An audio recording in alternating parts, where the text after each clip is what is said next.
오늘 포르기 총독 그달리아와 선지자 예레미야에 대해서 말씀을 살펴봅니다. 하나님께서 아브라함의 자손들에게 가나안 땅을 주시고 그 땅에서 700여 년, 또 우리가 주전 1400년부터 586년까지 하면 그 800년 정도 이제 됩니다. 그 기간 동안 살게 하셨는데 하나님께서는 원래 그 땅을 영원한 유업으로 주시려고 생각을 하셨어요. 그런데 그 땅에 사는 이스라엘 백성들이 하나님의 뜻대로 살지 아니하고 하나님의 뜻은 하나님의 계명을 지키는 것입니다. 하나님께서 모세를 통하여 이스라엘 백성들을 애굽에서 이끌어내고 곧바로 가나안 땅으로 이끌어 가시지 않고 시내산으로 이끌어 주셔서 시내산에서 모세 율법을 주신 것입니다. 그 말씀을 지키며 살면 너희가 들어간 땅에서 잘 되고 그 가나안의 백성들을 쫓아내고 너희를 그 땅에 살도록 하는데 너희는 안 쫓아나게 그렇게 될 거라는 것입니다. 그러나 만일 그 하나님의 법을 어기면 너희도 이전의 백성들처럼 쫓겨나게 될 것이다. 하나님은 공의로우신 하나님이십니다. 어느 분이 자식들한테 재산을 물려주도록 다 그렇게 생각하고 유언장을 작성했어요. 부모님이 자식에게 재산 주는 것이 당연한 것이죠.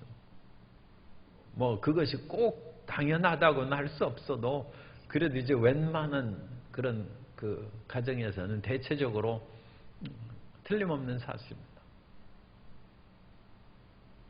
그러니까 자식들이 당연히 부모님의 유산을 상속할 것으로 생각하면서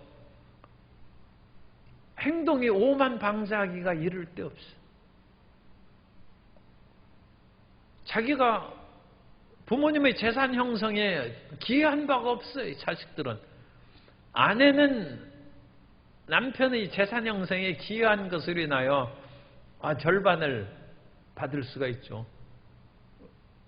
옛날에는 그렇지 않았습니다만 이제는 남편이 혼자 사업을 하고 그랬다 할지라도 아내가 그 가정에서 항상 지키시고 돌봐주고 그러지 않았더라면 어찌 밖에 나와서 돈을 벌겠습니까? 그러니까 재산 형성에 기여했기 때문에 남편은 자기 혼자 돈 벌었다고 큰 소리 치면 안 됩니다.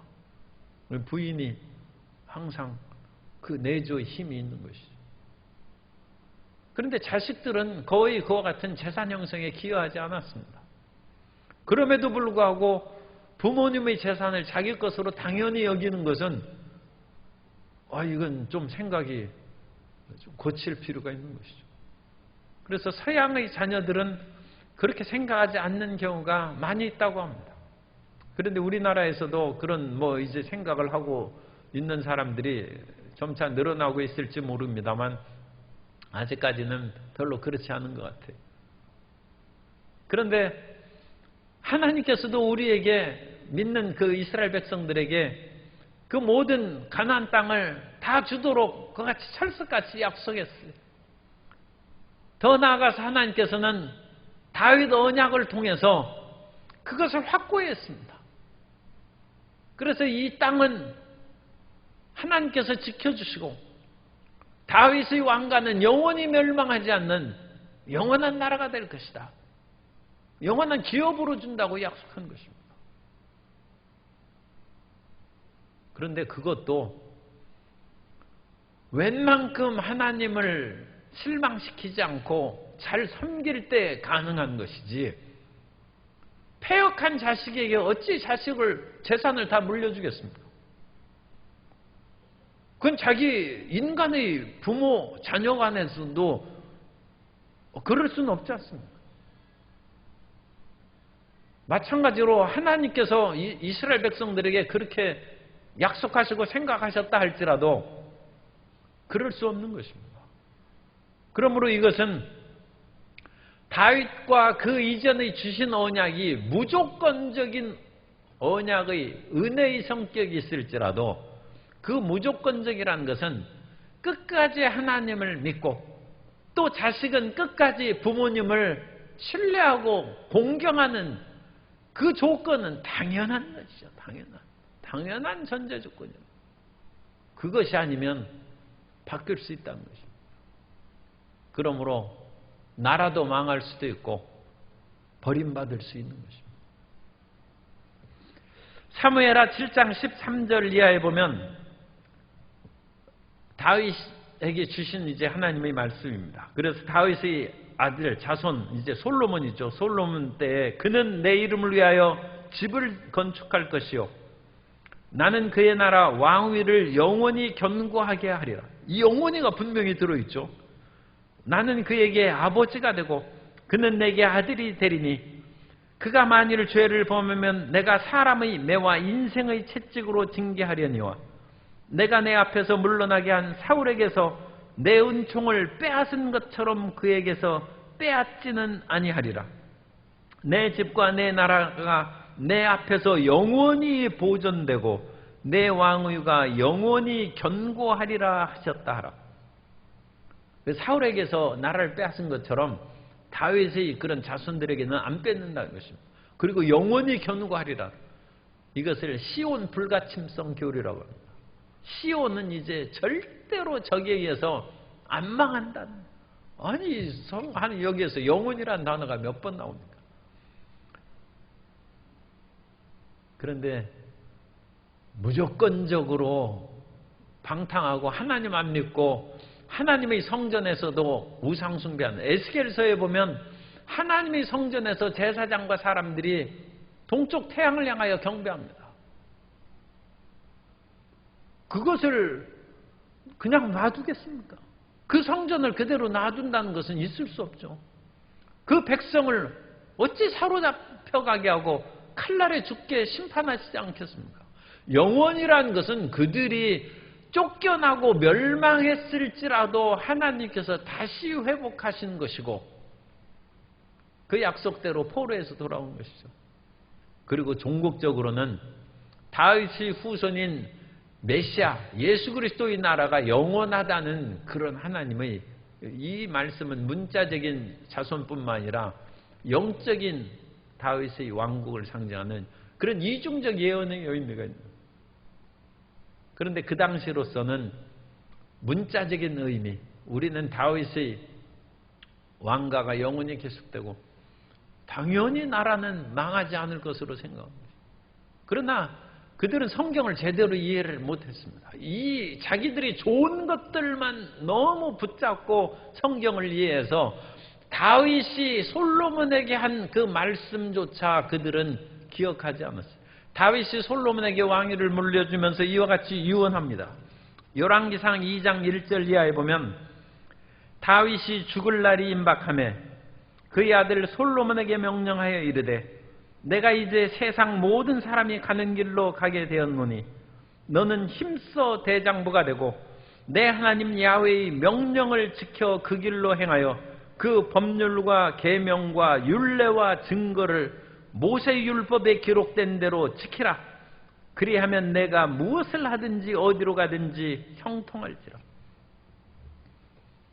오늘 우리는 예수님의 은혜로 구원받았지만 예수님께서는 의문의 그런 기록된 법을 꼭 지키라고는 하지 않습니다. 그러나 우리 마음 가운데 성령의 인도하심에 순종하라. 그리고 우리 마음은 성령의 법이 있는 거예요. 그러면 성령께서는 무슨 법을 주십니까? 성령께서 우리에게 주신 법을 구체적으로 우리가 이해하고 알려면 할 수 없이 성경의 말씀을 읽어야 됩니다. 10계명입니다. 613가지 율법입니다. 그것을 고대의 문자적으로 성령께서 지키라고 하지 않지만 우리 마음 가운데 하나님 사랑과 이웃 사랑의 그런 차원에서 그 모든 율법을 지킴으로써 성령께 온전히 100% 순종하면 율법을 폐하는 것이 아니라 율법을 완전케 한다는 것입니다. 그러면 어디로 가든지 형통할 것이고 무슨 일을 하든지 승리한다는 것입니다. 결국 우리가 예수님을 믿으면 내 맘대로 못 사는 것입니다. 우리가 예수님을 믿어 복받고 내 뜻대로 내 마음대로 살아보려고 생각한다면 그건 근본적으로 생각을 고쳐야지 그것은 틀린 생각인 것입니다. 그러므로 하나님께서 가나안에 있는 족속들 7족속들을 쫓아내고 그 땅을 주셨다고 해서 이스라엘 백성들이 마음대로 살면서도 가나안에 쫓아낸 7족속들보다 더 우상숭배하고 부패했는데도 그 땅에 놔주신다. 그건 우리가 생각해도 있을 수 없지 않습니까? 그러면 하나님이 공의와 정의가 어디 있습니까? 그런데 나라가 멸망할 즈음에는 사람들이 영원이라는 그 말씀만 붙잡고 하나님께서는 이 예루살렘 시온성을 끝까지 지키니까 바벨론이 이 성 함락 못 시킨다는 것입니다. 그래서 바벨론이 이 성을 함락시킬 것인즉 그 매를 순순히 맞으려면 바벨론에게 항복하는 것이 오히려 낫다는 예레미야를 붙잡아서 가두고 그를 온갖 모욕과 멸시로 그와 같이 예레미야를 대우한 것입니다. 그런 예레미야는 이 백성이 죄악이 가득 차 있는데 어찌 너희가 다윗의 언약이라는 문자적인 것만 붙잡고 영원히 시온은 적군에 의해서 함락되지 않을 것이라고 잘못 생각을 하느냐. 이 성 무너진다는 것입니다.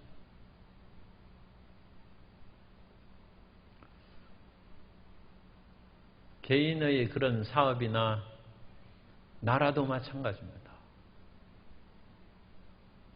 아무래도 나라가 안 망한다고 얘기해도 그렇지 않습니다. 잘못된 거 고치지 않으면 나라가 망합니다. 1905년에 일제의 세력이 조선에 밀려 들어와서 그야말로 을사늑약을 맺었어요. 을사보호조약이라고 그러죠. 강제로 그 보호조약을 맺었는데 그럼으로써 대한제국은 조선은 외교권을 박탈당합니다. 그리고 그 일에 참여한 사람이 을사오적이에요. 이완용을 비롯한 다섯 도둑놈이라는 것이죠. 을사오적. 나라를 팔아먹는.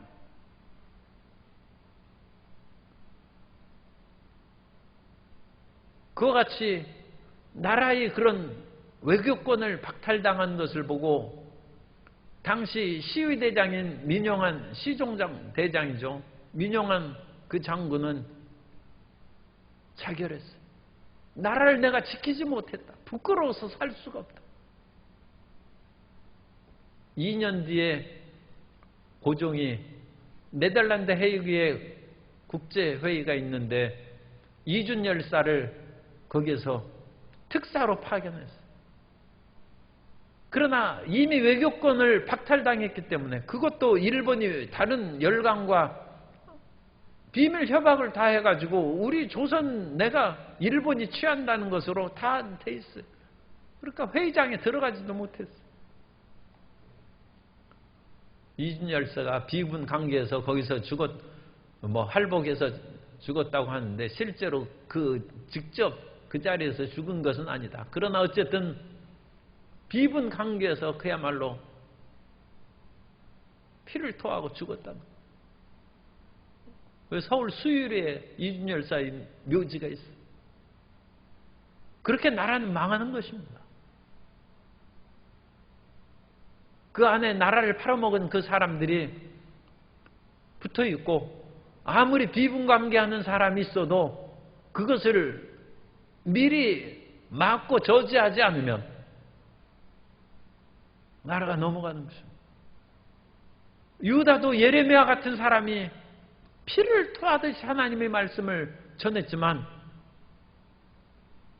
시드기야 왕이 너무 우유부단해서 예레미야 말을 받아들이지 않았고 또 잘못된 신앙에 사로잡힌 그런 시온 불가침성 그런 교리에 매달린 사람들이 시온은 절대 망하지 않는다. 성경을 봐라. 그러면서 시온의 멸망을 외치는 저런 이단자 붙잡아서 죽여야 된다 해서 핍박한 그런 거짓 선지자들이 있어서 열광적 애국주의로 치달려갔어요.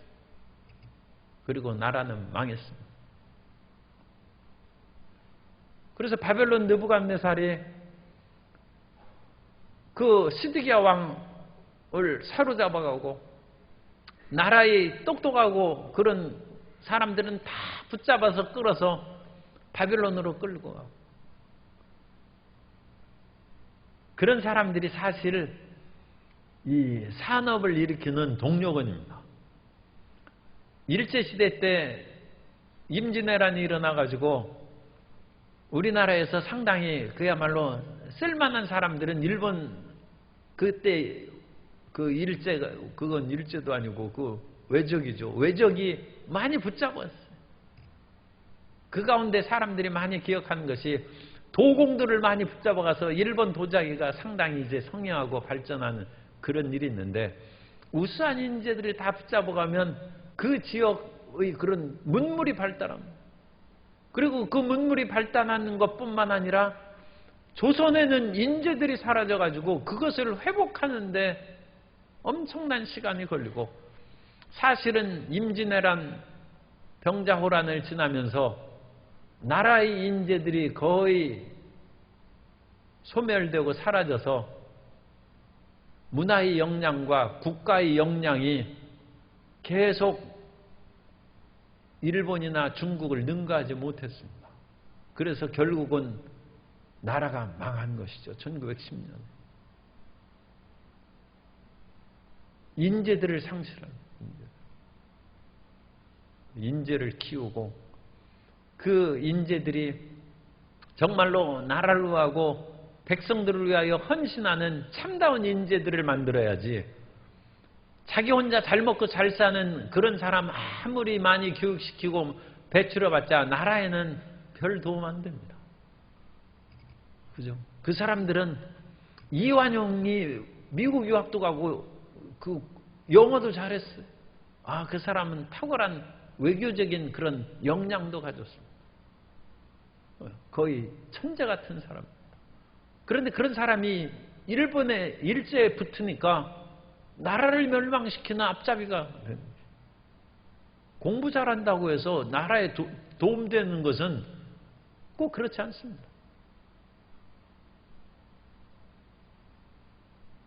그러므로 우리는 개인적으로 출세와 부귀영화를 위해서도 자식을 교육해야 되지만 나라를 위한 자녀로 교육시켜야 돼요. 그래야 나라가 발전합니다. 사회를 위하여 헌신하는 자녀를 교육해야 됩니다. 그래야 그 사회가 잘 되는 것입니다. 서로 어울려 사는 그런 것으로 키워야 됩니다. 어떤 배구 선수가 배구를 너무 잘해. 그런데 그렇게 해가지고 자기 동급생들 때리고 말이죠. 그렇게 해서 위협하고 그랬어요. 아무리 잘해도 그런 일을 하면 그 운동하는 그 배구의 그런 그 단체가 건전한 그런 그 단체가 되겠습니다.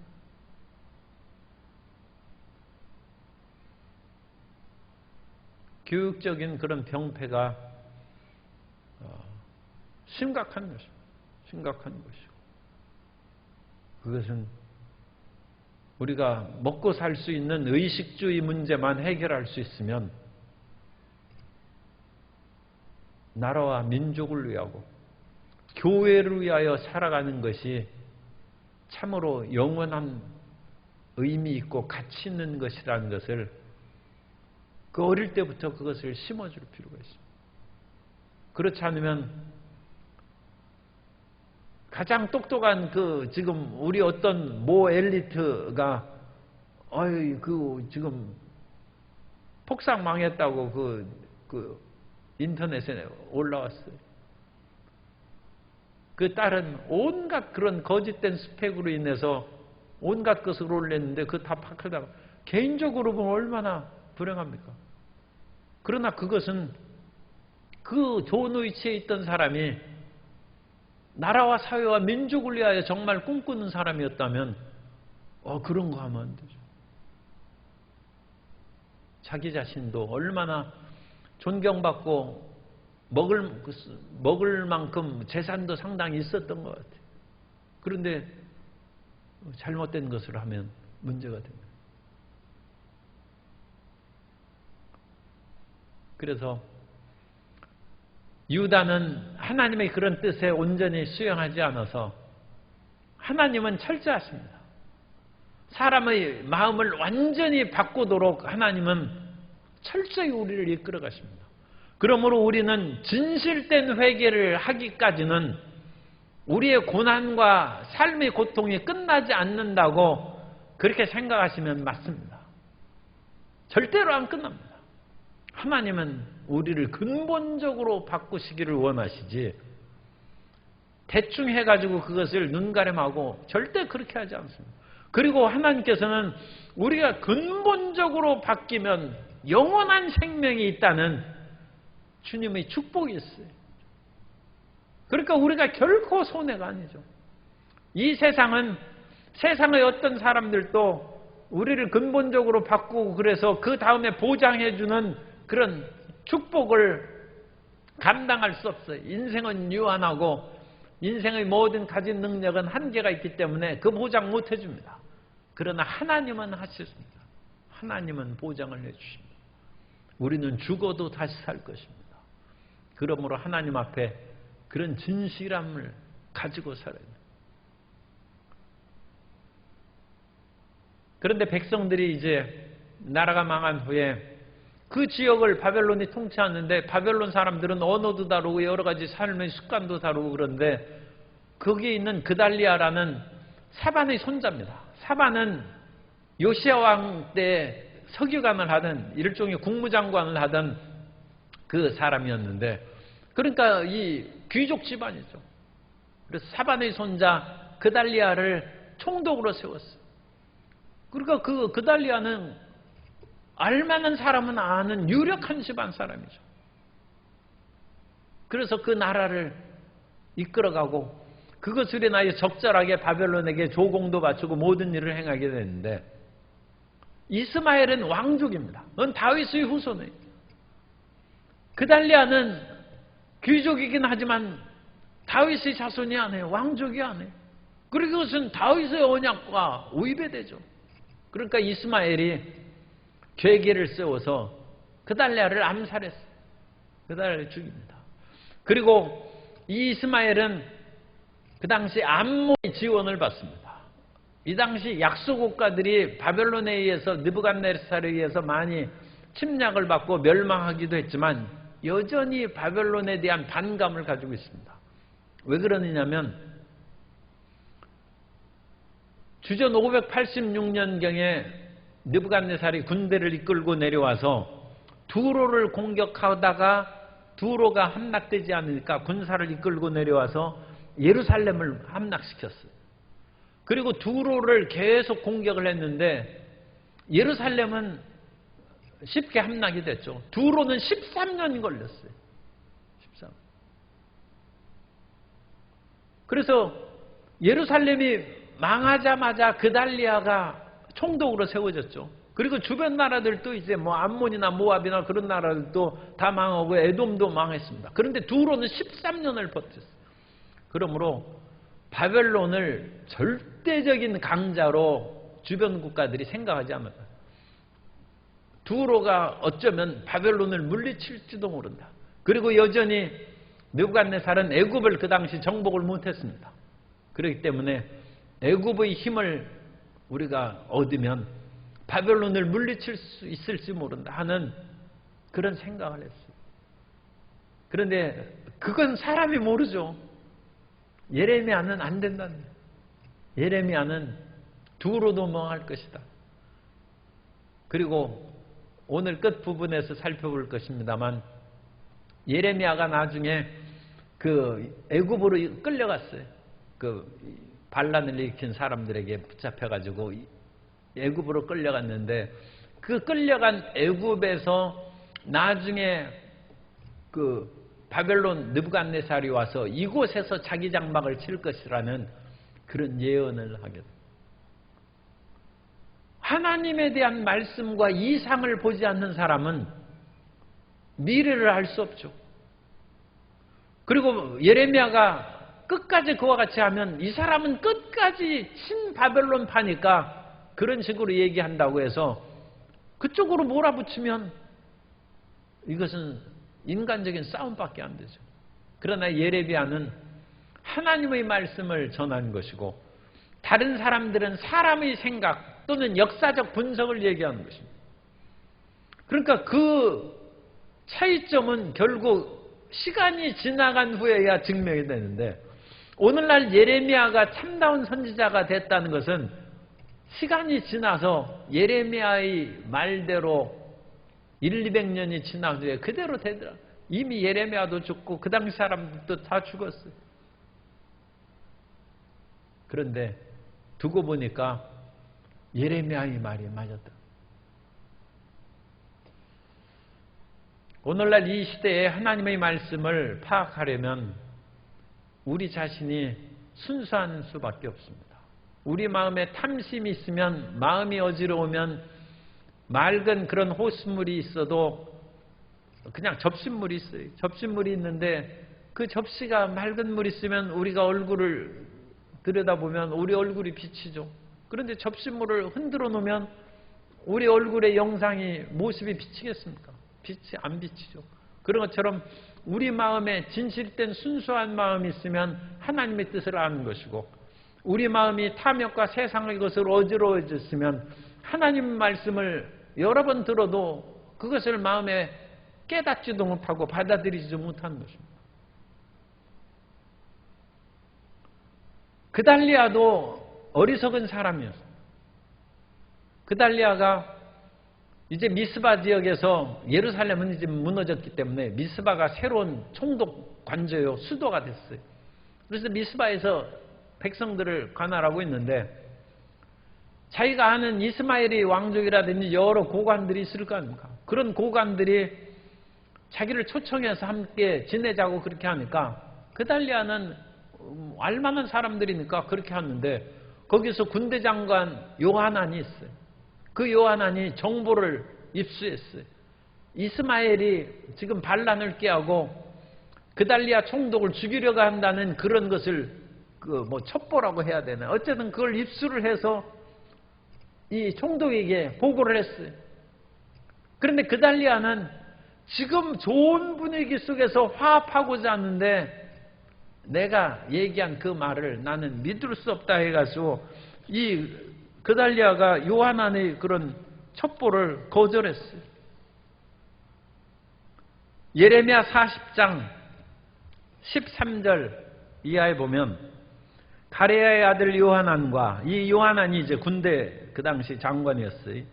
가레야의 아들 요하난과 들에 있는 모든 군 지휘관들이 미스바에 사는 이 미스바가 이제 거기 총독의 관저가 있는 일종의 수도 역할을 하는 것이죠. 그달리아에게 이르러 그달리아인데 우리 예레미야에서는 그달리아로 또 그렇게 번역했어요. 그래서 똑같은 사람인데 이름이 그렇게 틀립니다. 열왕기 우리가 25장에서는 그달리아라고 읽었죠. 그런데 여기는 그달리아라고 그렇게 나옵니다. 그에게 이르되 암몬 자손의 왕 바알리스가 내 생명을 빼앗으려 하여 느다냐의 아들 이스마엘을 보낸 줄 내가 아느냐 하되 아히감의 아들 그달리아가 믿지 아니한지라. 이 그달리아는 그래도 이 군대 장관이요 군 지휘관들이 그런 어떤 그 정보를 알아내가지고 얘기하면 그걸 믿어서 자기 몸을 보호하고 아니면 호위 군대를 많이 둔다든지 그래야 되는데 그렇지 않고 먹고 마시고 할 때 이스마엘이 해서 죽였어요. 그래 총독이 죽었어요. 그리고 총독이 죽자 거기에서 몇몇 있던 그 갈대아 바벨론에서 나온 그 파수꾼들 그 함께 있던 그런 군인들도 일부 있죠. 그거 다 죽였어요. 그리고 나니까 걱정이 되는 거예요. 바벨론 왕이 세운 총독도 죽이고 그 갈대아 군 바벨론의 그런 그 아래에 있는 그 지역이 갈대아 지역이라서 갈대아라고도 표현합니다. 근데 갈대아 군사들을 죽였으니까 느부갓네살이 또 쳐들어와서 우리를 다 파멸시키고 진멸하면 어떡하느냐. 두려움이 생겼어. 우리 안 되겠다. 도망가자. 그래서 이스마엘이 거기에 있는 왕의 딸들과 여러 그런 그 그달리아 총독에 붙어있는 고관들을 인질로 붙잡고 도망갈 때 군대 장관 요하난이 요하난이 무엇인가 수상하게 생각했는데 아니나 다를까 사건이 일어났다는 것을 금방 듣고 그 길목에서 딱 지키고 있어요. 그러자 이스마엘이 자기가 인질로 끌고 가던 사람들은 다 남겨두고 자기들 일행만 암몬 쪽으로 도망갔습니다.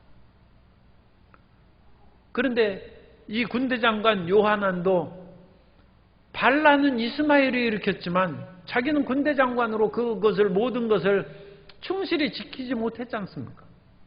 그러니까 자기도 결국은 바벨론 군대가 쳐들어오면 자기 책임도 묻고 그래서 적국의 그런 군대 장관이니까 자기가 생명의 위협을 이제 느끼는 것이죠. 이러다가는 이스마엘이 잘못했지만 결국은 책임을 나한테 물을 거니까 나도 도망가야 되겠다. 그런 생각을 해서 그제서야 예레미야에게 찾아와서 과연 바벨론 군사가 우리를 쳐들어오겠느냐 아니면 쳐들어오지 않겠느냐 하나님께 기도해서 물어보라고요. 그것은 참 올바른 태도인데 꼭 그것을 믿어서 구한 것은 아닌 것 같아요. 예레미야 42장 1절 이하에 보면 이 예레미야가 이 멸망 이후의 역사 그러니까 그거에 대해서 많이 기록하고 있습니다. 이 열왕기하 25장까지 일반적인 왕국 역사의 그 내용은 끝나고 그 이후의 역사는 예레미야에 있어요. 예레미야 42장 1절 이하에 보면 이에 모든 군대의 지휘관과 가레의 아들 요하난과 호사야의 아들 여사냐와 백성의 낮은 자로부터 높은 자까지 다 나와 선지자 예레미야에게 이르되 당신은 우리의 탄원을 듣고 이 남아있는 모든 자를 위하여 당신의 하나님 야훼께 기도해 주소서. 당신이 보는 바와 같이 우리는 많은 사람 중에서 남은 적은 무리이니 당신의 하나님 야훼께서 우리가 마땅히 갈 길과 할 일을 보이시기를 원하나이다. 참 올바른 태도죠. 그런데 이게 거짓말입니다. 왜냐하면 그 마음 가운데 두려움이 가득해서 예레미야한테 기도해달라고 얘기했지만 실제로는 우리 여기 남아있으면 죽으니까 도망가야 된다고 이 마음으로 생각하고 있어요. 그래서 예레미야만 그 말을 그냥 듣고 사흘 동안 기도했어요. 예레미야가 금식하면서 기도했을지 몰라요. 하나님, 바벨론이 그런 군대들도 죽고 바벨론 왕이 세운 총독도 죽었는데 왕이 화가 나가지고 쳐들어오겠습니까? 아니면 우리가 이곳에서 평안히 살겠습니까? 사흘 후에 예레미야가 그들에게 나와서 얘기합니다. 너희는 안심하라. 두려워하지 말라. 바벨론 군대가 쳐들어오지 않는다. 그러면 그 말을 믿어야죠. 그죠? 그런데 그 말을 안 믿어요. 가끔 어떤 성도님들은 이렇게 할까 저렇게 할까 막 그렇게 망설이면서 주의종 보고 와서 기도해달라고 하면서 자기 마음에는 이렇게 해야 되겠다고 이미 생각하고 있어요. 그래서 주의종이 반대의 것을 기도해서 하나님의 뜻이 이런 것 같습니다 얘기하면 그렇습니까 하고 자기 생각대로 해요. 그걸 기도해 달라고 왜 하는지 알 수가 없죠. 그래서 이 사람들이 안 믿습니다. 예레미야 43장 1절 이하에 보면 예레미야가 모든 백성, 이게 3일 기도한 후에 예레미야가 이제 모든 백성들에게 하는 것입니다. 예레미야가 모든 백성에게 그들의 하나님 야훼의 말씀, 곧 그들의 하나님 야훼께서 자기를 보내사 그들에게 이르신 이 모든 말씀을 말하기를 마치니, 도망 안 가도 괜찮다는 그 말을 마치니, 호사의 아들 아사랴와 가레야의 아들 요하난과 군대 장관이죠, 모든 오만한 자가 예레미야에게 말하기를 내가 거짓을 말하는도다. 우리 하나님 야훼께서 너희는 애굽에서 살려고 그리로 가지 말라고 너를 보내어 말하게 하지 아니하였느니라 하셨느니라. 그래서 이 요하난과 그 백성들은 예레미야를 끌고 애굽으로 내려갑니다. 도망가는 것입니다. 여기 있다가는 바벨론의 군대가 아무래도 우리를 쳐들어오거나 괴롭힐 것이니까 도망가죠. 나라가 망하고 모든 것이 헝클어진 상황 가운데 예레미야의 예언이 지금 다 맞았습니다. 바벨론이 이 성을 무너뜨릴 것이고 하나님께서는 너희를 고치기 위해서 너희 모든 것들을 다 빼앗아갈 것이지만 하나님을 끝까지 믿으면 70년이 지나면 돌아올 것이다. 거기까지 다 예언을 했어요. 그러면 지금까지 예레미야의 한 그 예언이 올바르게 이루어졌지 않습니까? 그러면 지금 하는 말도 믿어야죠. 이제까지 한 그 모든 것들이 사실이었은즉 예레미야가 애굽으로 내려갈까요? 말까요? 내려갈 필요 없다. 이 땅에 있어서도 하나님께서 지켜주실 것이다 하면 그 말을 믿어야죠. 그런데 그 사람들은 애굽으로 내려갈 것을 작정하고 예레미야가 거짓말한다고 그랬어요. 사람 마음이 안 바뀌는 거예요. 요하난과 그 남은 백성들이 나라가 망했는데도 마음이 바뀌지 않습니다. 우리는 하나님 앞에서 우리의 마음을 항상 변하고 새롭게 하는데 힘을 기울여야 합니다. 그것이 우리의 살 길입니다.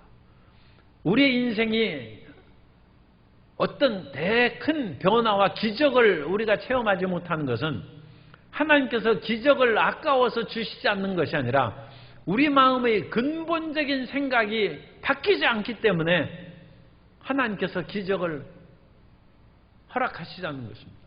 그러나 우리가 마음을 정말로 180도로 바꾸면 하나님의 위대한 역사가 지금 당장이라도 우리 가운데 일어날 줄 믿으시기 바랍니다. 그것은 마음을 고치면 지금까지 살아온 그 모든 것에 대한, 지금까지 잘 살아오고 잘 믿었으면 고칠 필요 없죠. 그건 그대로 진행해 나가야 되고, 일이 안 되고 모든 것이 헝클어졌으면 지금까지 살아온 그 생각을 바꾸는, 삶의 패턴을 바꾸는, 그러면 하나님이 역사해 주십니다. 그런데 요한안을 비롯해서 백성들이 끝까지 안 믿어요. 그래서 그 참 시간이 걸리고 어려운 것 같아요. 그래서 예레미야를 끌고 다바네스까지 그렇게 해서 내려가서 도망갔습니다. 예레미야 43장 7절에 보면 애굽 땅에 들어가 다바네스에 이르렀으니 그들이 야훼의 목소리를 순종하지 아니함이러라. 나라가 망하고 그달리아까지 죽었는데도 계속 순종 안 하고 자기 생각대로 사는 것입니다. 그러니까 예레미야가 마지막으로 할 수 없이 예언합니다. 너희가 이곳에 와서 평안할 줄 아느냐? 느부갓네살이 이곳까지 쳐들어올 것이다. 예레미야 43장 10절에 보면 그리고 너는 그들에게 말하기를 만군의 야훼 이스라엘의 하나님께서 이와 같이 말씀하시되 보라 내가 내 종 바벨론의 느부갓네살 왕을 불러오리니 그가 그의 왕자를 내가 감추게 한 이 돌들 위에 놓고 또 그 화려한 큰 장막을 그 위에 치리라. 다바네스는 애굽 지명 이름이에요. 이 다바네스에 바로의 그런 궁전이 있는 그 앞에 예레미야가 사람들이 알 수 있도록 돌을 갖다가 거기에다가 감춰두고 그 돌 위에 느부갓네살이 장막을 칠 것이다. 그렇게 확실하게 예언합니다.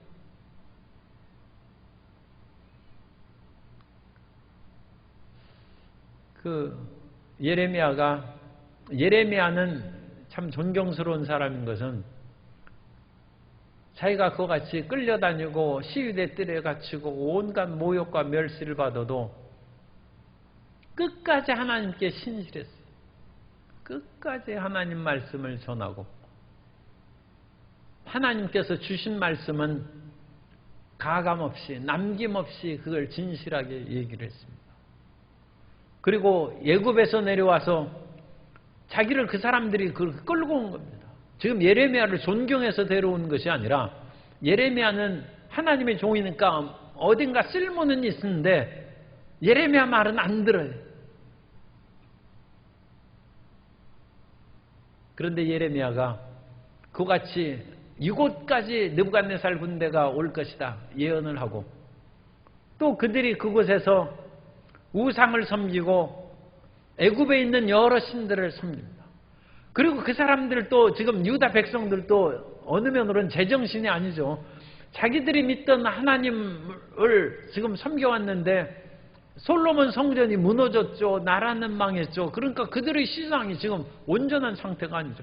자기들이 우상을 섬기고 하나님을 불신앙함으로 말미암아 나라가 망하고 솔로몬 성전이 무너졌다고 그렇게 깨끗하고 선명하게 믿기란 그건 어려운 것입니다. 내가 그래도 하나님을 믿어왔는데 나라도 망하고 이와 같이 우리가 쫓겨났으니까 이게 내가 신앙이 잘못된 것인가 하고 자기들이 정신이 없는 것입니다. 그 자기들이 정신이 없는 그런 상황에서는 우상 숭배와 이단 사설이 들어오기 마련이죠. 그래서 애굽에 들어와서 또 우상 숭배를 합니다. 또 우상 숭배. 애굽에 있는 그런 유명한 신들을 믿고 애굽의 최고 신은 이제 태양신이니까 그런 것을 믿고 그들을 섬깁니다. 예레미야가 보니까 기가 막힌 하나님을 불신앙하고 우상을 숭배함으로 나라도 잃어버리고 자기의 가옥과 전토와 모든 그런 삶의 터전을 다 잃어버린 이 백성들이 여기까지 와서도 정신 못 차리고 우상 숭배하고 헛된 신을 경배하느냐. 예레미야가 그걸 책망했어요. 외경의 전승, 이제는 역사는 더 이상 이제 끝나고 예레미야서도 그건 자기 죽은 그런 것은 기록이 안 됩니다. 그래서 외경에 보면 그렇게 말하는 예레미야를 돌로 쳐서 죽였습니다. 예레미야는 그곳에서 하나님의 말씀을 증거하다가 순교를 했습니다. 순교를 했고 그 백성들은 하나도 돌아오지 못했습니다. 왜냐하면 예레미야가 죽기 전에 예언을 했어요. 그래가지고 예레미야 44장 12절에 보면 내가 또 애굽 땅에 머물러 살기로 고집하고 그리로 들어간 유다의 남은 자를 처단하리니 그들이 다 멸망하여 애굽 땅에서 엎드러질 것이라. 그들이 칼과 기근에 망하되 낮은 자로부터 높은 자까지 칼과 기근에 죽어서 저주와 놀램과 조롱과 수치의 대상이 되리라. 나라가 망하고 사람들도 다 죽고 그 범죄한 첫 세대들이 다 죽었습니다. 그리고 두 번째 세대들도 죽었겠죠. 그래서 70년이 지났어요. 그리고 하나님께서는 그제서야 조금 정화가 되었는지 사람을 포로에서 돌이키기 시작했습니다. 그리고 그 포로에서 돌이키는 그 징조로 오늘 열왕기하 25장 후반절 마지막 부분에서 사로잡혀간 여호야긴 왕이 감옥에서 나와서 죄수의 복을 벗고 다시 왕의 그런 대접을 받고 그 여생을 편하게 살았다는 것으로 열왕기하가 끝납니다. 그것은 예언입니다. 하나님께서 포로로 사로잡혀간 사람들을 다시 회복시키고 돌이키신다는 것입니다. 우리는 그렇게 하나님을 믿으면 됩니다. 우리의 삶이 비록 힘들고 어려운 것이 다가와도 끝까지 하나님을 믿으면 하나님은 신실하십니다. 신실하셔서 우리를 반드시 회복시킵니다. 그런데 하나님께서 우리가 회복시키는 그 때를 알고 계세요. 가끔 어떤 사람은 죽어도 그 마음이 변하지 않는 사람은 죽습니다. 그런데 죽고 그 자식이라도 이제 믿음을 가지면 회복을 시킵니다. 그리고 믿음을 가지고 죽으면 이 땅에서야 명이 좀 짧고 죽었을지라도 그래도 부끄러운 구원이라도 구원 받는 것이죠. 그러니까 너무 그건 두려워할 까닭은 없어요. 그러나 마음이 안 바뀌고 그러니까 세상에 대한 생각이 여전히 가득 차 있고 예수님은 믿고 그런 이중생활을 하는 사람은 그냥 애굽에 끌려간 사람들처럼 죽은 것이고, 그러나 믿음을 가졌으면 구원을 받죠. 부끄러운 구원을 받을지라도 구원은 받을 것입니다. 그러나 우리가 어떠한 어려운 여건에 있어서도 우리 마음을 고치기만 하면 하나님께서는 그때로부터 우리를 회복시키고 우리의 삶에 하나님의 놀라운 치료와 평강의 역사로 채워주실 줄 믿습니다. 그 위대한 역사를 체험하도록 항상 우리가 기도할 때 주님, 내 자신의 근본 마음이 하나님을 향하게 해 주옵소서. 근본 마음이 변하는 자녀들이 되게 해 주옵시고 근본적인 마음으로 나라를 사랑하고 백성들을 위하는 지도자들이 되게 해 주옵소서. 그래야 우리가 사는 것이지 나라가 망하면 우리 개인 신앙도 상당히 곤란해집니다. 항상 우리 자신을 위하고 나라를 위하여 함께 기도하는 우리의 신실한 크리스찬들이 다 되어야 될 줄로 믿습니다.